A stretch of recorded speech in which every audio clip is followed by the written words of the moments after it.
O'zbekistonga kelishdan oldin bir ust-bosh qilay deb bordim men ust-bosh qiladigan. Hali boylar qilinadigan joy, bozor yo'q deb edi. Boylar kiyim qiladigan joyga kirdim haligi.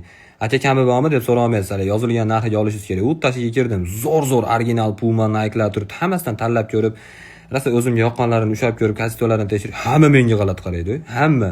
To'g'ri bilaman, basharam ruskiy emas, lekin u degani puli yo'q degani emas, u to'g'rimi? Xuddi hali kambag'allik namoyandasiga qaragandek qarashyapti-da. Xuddi hali betida polniy tatuirovkasi bilan masjidga kirib olgandek turibman hali joyda. Pulim yetadi deb turibman.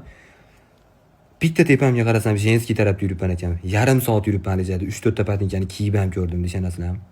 Motivatsiyam shunaqa tushib ketdi. Konstan ona qarang odamlar uchoqlar degan qo'shig'ini eshityapman 3 kundan beri. Koridorga chiqib 3 res o'zim bumaga yosvoruvdim ham joyiga tushmayapti. Har Instagramda podpischigim ko'payganini ko'rib xursand bo'lib qo'yapman. Nimaga bir xil qilib bir xil Jenskiy tarafda bir xil qilib Muskoy tarafga qarasam, polniy boti, go'nkalachlar turibdi hali. Shunaqa kirasopkalar bor, ustiga embleman o'rniga kirasopka deb yozib qo'ygan kirasopkalar turibdi.